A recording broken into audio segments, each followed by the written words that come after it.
So welcome, good to see you all this morning, and welcome to anybody who's watching on Catch Up as well.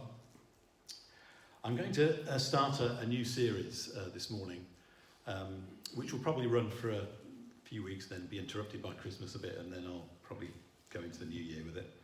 And it's based on Romans, and Romans is one of my favourite books. It's not an easy book, but it's one of my favourites. It contains such amazing theology. It's probably Paul's sort of high point of his theology. It's an unusual letter in the terms that he's writing to a church he's never been to, didn't plant, but wants to go there. He's got this desire to go to Rome and meet these Christians who have been planted by who knows who, somebody else anyway, definitely not Paul.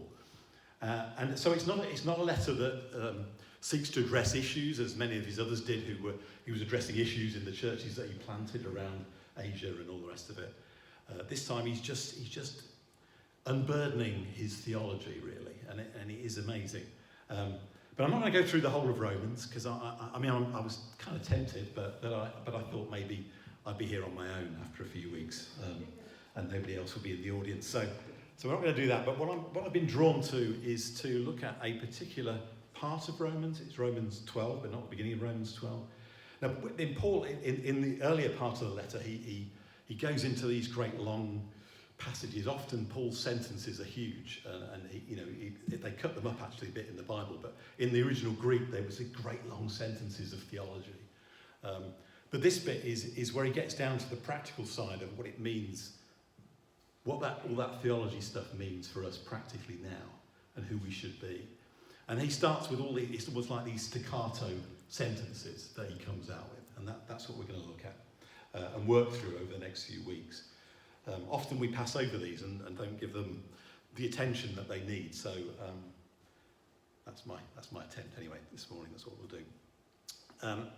So it's the practical outworking of what it means to be a disciple, to be a follower of Jesus, a follower made in the image of God, what it means to reflect him. And really, of course, all of these things, as you'll see them come up in a moment when I read the passage, they're all a reflection of who God is, actually. They're a portrait of him, a portrait of Jesus and the Father and the Spirit. Okay, so let's read it. Love must be sincere. Hate what is evil. Cling to what is good. Be devoted to one another in love. Honour one another above yourselves. Never be lacking in zeal, but keep your spiritual fervour serving the Lord. Be joyful in hope, patient in affliction, faithful in prayer. Share with the Lord's people who are in need. Practice hospitality. Bless those who persecute you. Bless and do not curse. Rejoice with those who rejoice, and mourn with those who mourn. Live in harmony with one another. Do not be proud, but be willing to associate with people of low position. Do not be conceited. Do not repay anyone evil for evil. Be careful to do what is right in the eyes of everyone.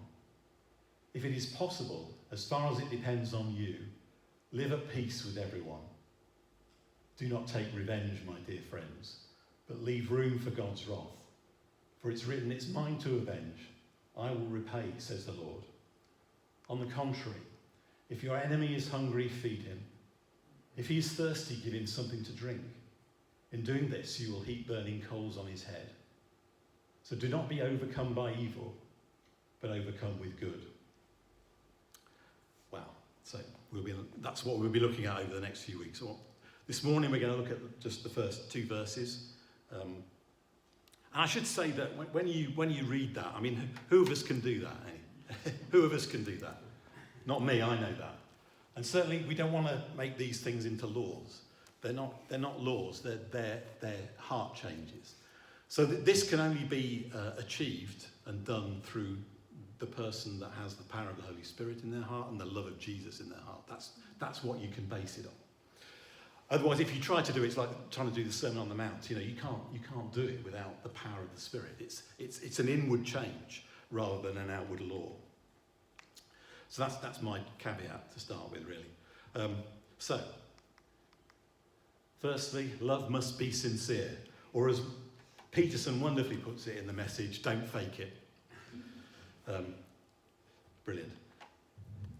Now let me just start with a definition of love. This is revision because I've covered this in the past, but I love John Mark Comer's definition of love, which comes from his book Live No Lies. He says that the agape love, which is the word that's used here, it's the compassionate commitment of the heart to delight in the soul of another and to will that person's good ahead of your own, no matter the cost to yourself. That's Jesus' love, of course, but that's the love he's aiming to transform us into. So that's the word that Paul is using here. That's the kind of love he's thinking of. And he says love must be sincere, which obviously means that it can be insincere or it can be fake.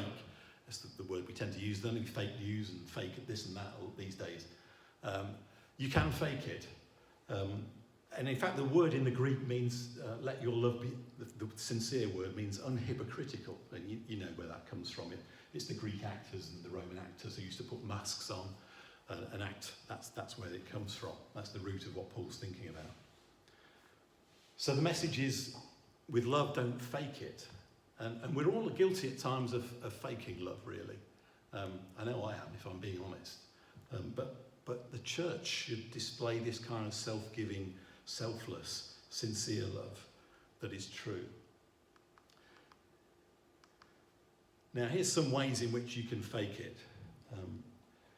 Firstly, you can just do loving things just to show.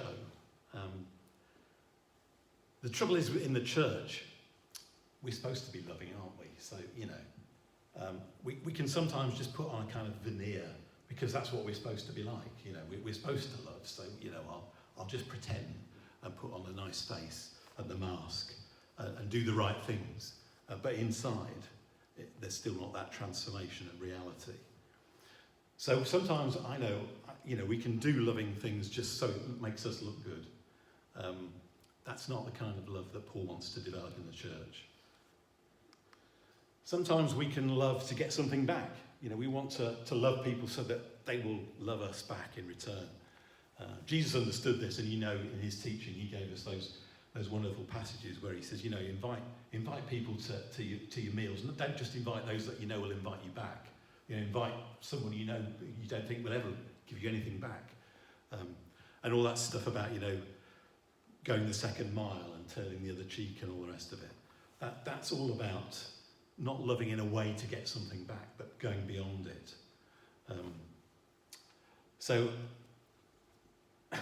Excuse me.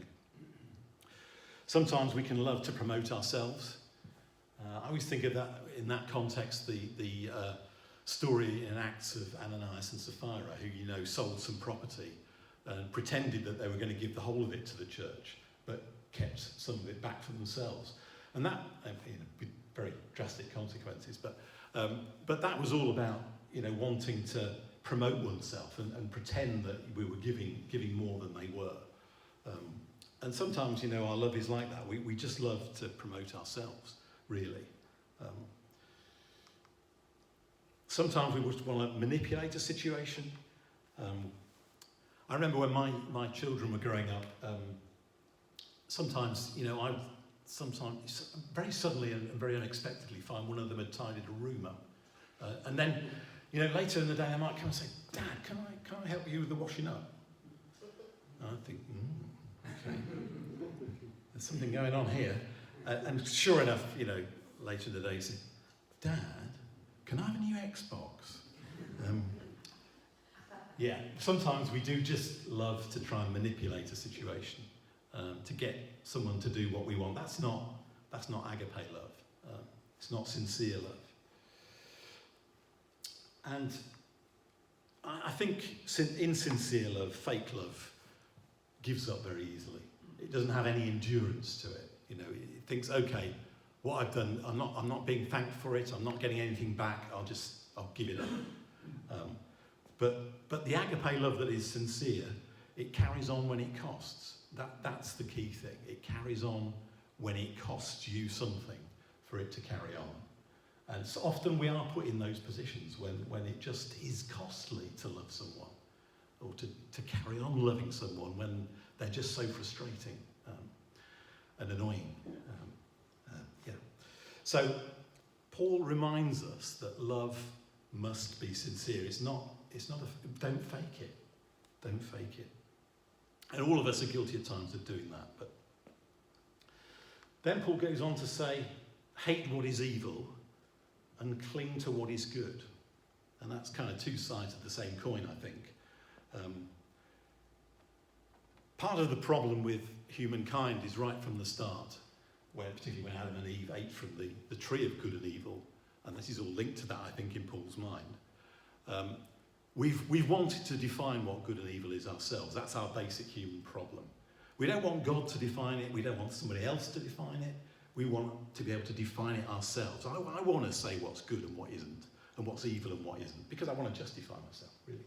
That's one of the basic problems of humankind. But Paul says, as the family of God, as he's writing to these Romans, he says, you've got to hate what is evil. And the definition of that is not our prerogative, it's the definition that's in here, in the Bible, all through it.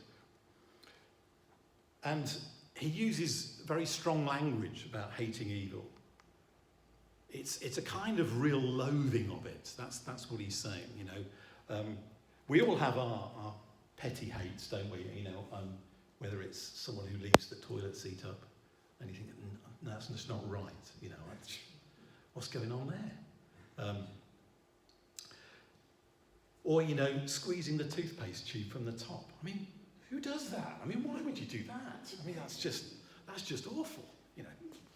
Sorry, if you do that, don't worry. I'm just joking. But Paul says, actually, do you hate evil enough? Do you really? And I think as I've been thinking about this when I was preparing this, I was thinking, actually, I don't loathe evil enough as much as I loathe some of the things that annoy me in the house. And so often I will compromise with it. And it's not the obvious stuff, probably. I mean, the evil we see on the television and abuse and what's going on in the Middle East, we all naturally hate that. I hope we do anyway. To see the suffering and all the rest of it. But there's a lot of evil that isn't quite so obvious. And that's the stuff that sometimes we want to define for ourselves and say, oh, well, that's okay, really, So, things like gossip, do you really hate gossip? I hope you do. I hope you can't stand it. That's the kind of language that Paul would say. I don't want you to be able to stand gossiping about somebody else. But yeah, so often we can be drawn into it. Lying, we should hate lying with a passion, because it disrupts and fragments community, whether it be in a family sense or a church sense or a neighbour's sense, whatever, it destroys trust. We should hate meanness. We should hate inaction and laziness. It's that old thing about, it only takes a good man to do nothing for evil to win, and it's true. And often we don't hate that. It's that thinking, oh, it's not my problem. Somebody else can deal with it. I'm not going to get involved. Winning and point scoring, we should hate that. Winning over somebody else, point scoring, putting somebody else down. We should absolutely hate it. We should hate revenge. There's more about that in the later passage that we'll deal with later. But unforgiveness. We should hate unforgiveness in our hearts. We should hate cheating. Is that the last one? No. Exploitation. Unfaithfulness. All of these things are not the obvious things we would think of as evil, but they are. And we should hate them with a passion. That's what Paul would say. If I'm honest, there are times when I don't hate evil as much as I should, and I'll compromise with it. And some of those things are still in my life, I know, and I want the Spirit to help me to really hate them because of what they do in community. And on the other side of the coin is, Paul says, cling to what is good. And we'll list a few of those in a minute as well. He uses the word about clinging to is actually about like gluing to something. So if you think of super gluing, I don't know whether you've ever super glued your finger to something, but if you have, you'll know it's a real pain, and you can't move it, and often you have to go to A&E or something. But that's kind of the idea. That's the picture in Paul's mind, that you glue yourself to what is good, and you won't let go. I think of you see these free climbers climbing cliffs. I don't know how they do it, but you know. They'll often be just clinging on with fingertips and finding the next handhold. And I think it's like that's the good, and I'm going to cling to it no matter what, because my life depends on it in their case. But it's that kind of, I'm not going to let go of it. Now, when it comes to good, we will be tempted at times. We will be tested to let go of it. There are circumstances we'll face when it feels a lot easier to let go of good. When maybe it feels good to get even with somebody. You know, that's the trouble. Sometimes getting even feels good, at least temporarily it does. And in the long term, it just causes trouble. But sometimes it just feels good to get even, and we think, yeah, I'll get them back for that, or I'll say something, or I'll do something. And you have to cling to good and say, no, that isn't the right way. I'm not going to do that. Jesus wouldn't do that. Or sometimes when we're tired or we're stressed, in those times it's hard to cling to what is good and not to fall into some of those things we were just thinking about. Sometimes, of course, it's temptations. We all face those moments of temptation when perhaps we just think we can get away with it. You know, there's that opportunity to cheat or to fiddle something, and we think nobody will ever find out. You know, I can get away with this, and that's the moment that you have to cling to what is good. I often think in that context of Joseph and Potiphar's wife. Do you remember when she comes and she tries to seduce him because he's quite good looking and young, Joseph, and he runs out of the place. He just gets away. He clings to what's right and what is good. So there will be temptations, there will be circumstances all of us will face when it feels, I'll just lie to get myself out of this, or I'll get revenge, or whatever it might be, I'll cheat, or because that seems the easy way, and the hard way is to keep clinging to the good. But that's the Jesus way. Our culture will test us in this. You know, our culture would think we were bonkers to do any of this. You know, really, they would. They want to define good and evil, and they will define good and evil in all sorts of different ways that is not biblical.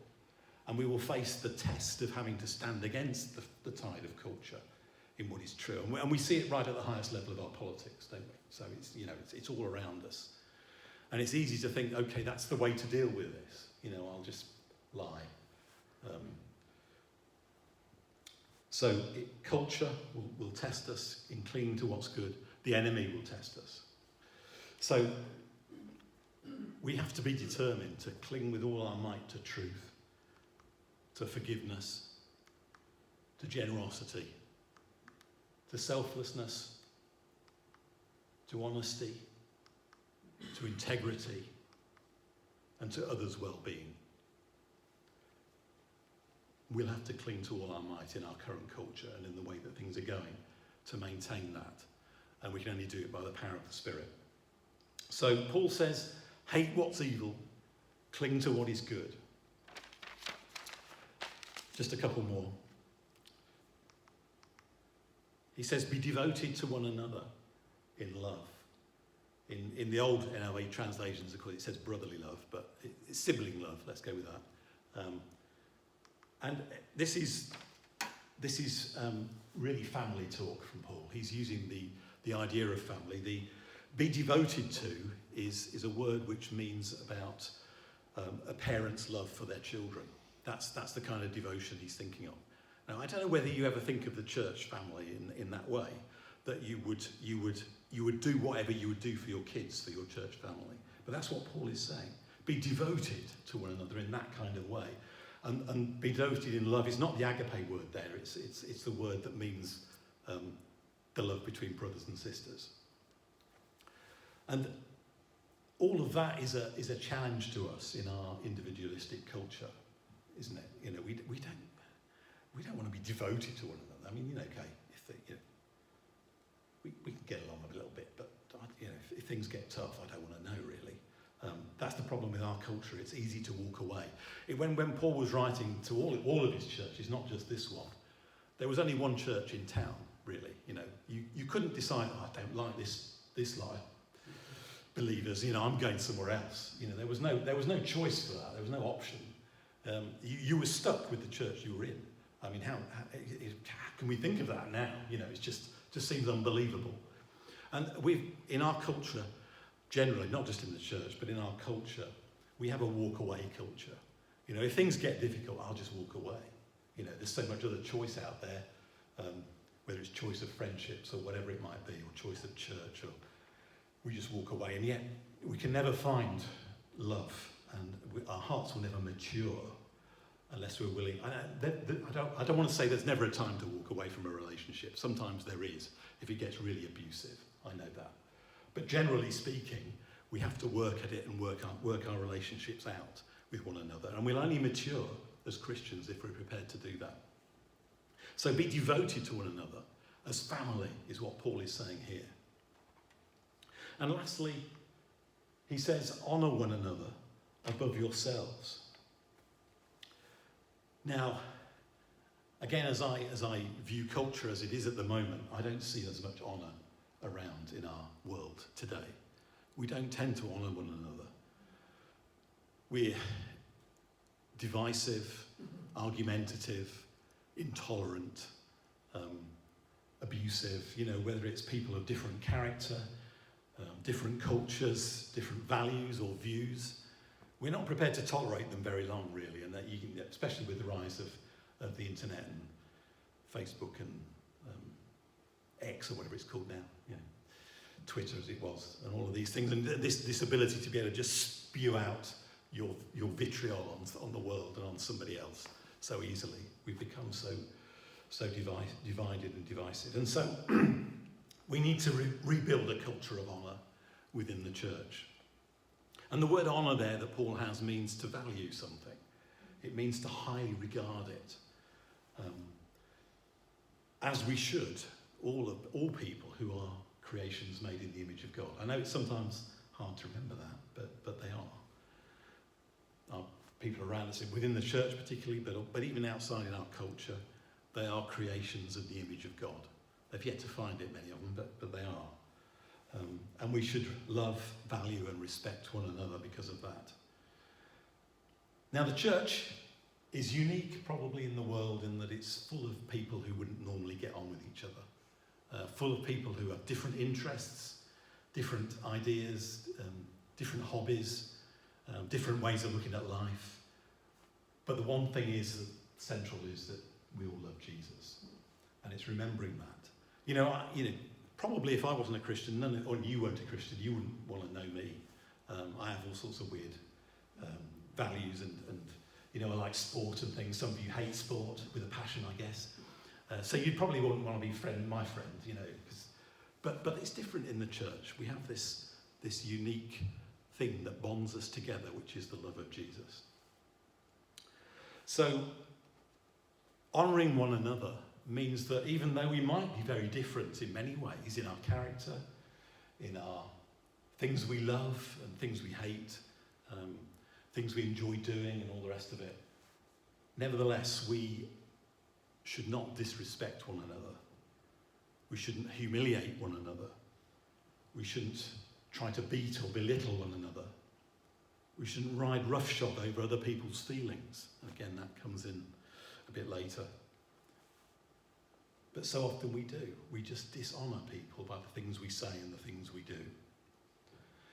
Again, Peterson's translation of this in the Message is practice playing second fiddle.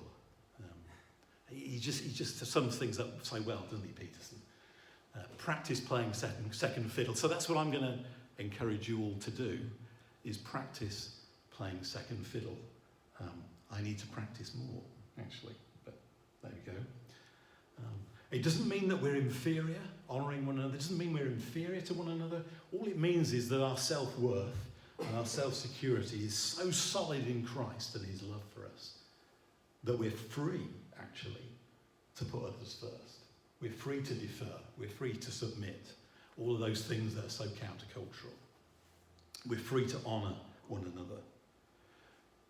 And it means that, it doesn't mean also that we don't correct. We know that there's teaching in the Bible about correcting one another, whether it be through teaching or whether it be sometimes individually or confronting things that are wrong. But we know there are guidelines as to how to do that. And the guidelines that are set out in here are meant to do it in a way that honours one another. So when we do get it wrong, we can still be honouring about pointing that out. And as it says, do it gently, do it restoratively, do it so that people don't lose their dignity.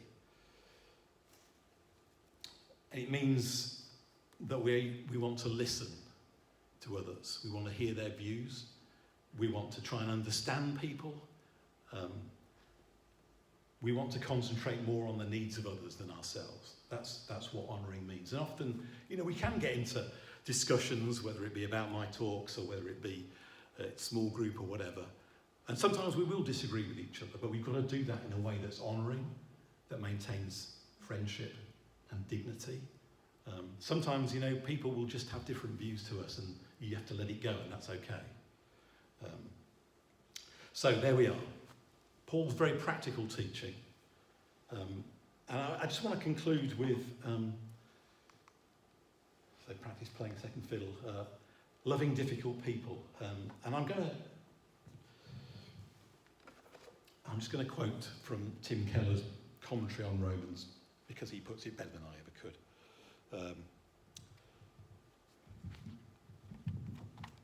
Right, I'm there. How can we love unlovely people who we do not like and yet still be sincere? It's hypocritical to act lovingly when you despise someone in your heart. Yet it's unrealistic to insist that one's heart be warm and kindly disposed before we do actions of love. So what's the solution? Here is the gospel way, says Keller. A Christian goes about doing love while repenting, softening the heart through recollection of Christ's sacrifice for us. How does this work? The gospel is this: we are not loved because we are intrinsically lovely or because we've made ourselves worthy of love. We are loved because Jesus died for us when we were unattractive in order to make us attractive. If Christians think of this when they're serving unattractive people, they will find a repentance growing. Oh Lord, I was so much more unattractive to you than this person is to me. Yet you were tortured and killed. You gave up your life for me. And all I need to do is to give up some time and effort for this person. A person who does not understand the gospel cannot do this. A person who's just generally moral and nice cannot do this. They have to choose between the two inadequate alternatives, either phony love, niceness towards people you dislike, or sporadic love, kindness and love only towards people you like. But if you show love as you repent, your heart is softened as you serve. Your service is sincere toward God at that moment and becomes more sincere toward the person as you go along.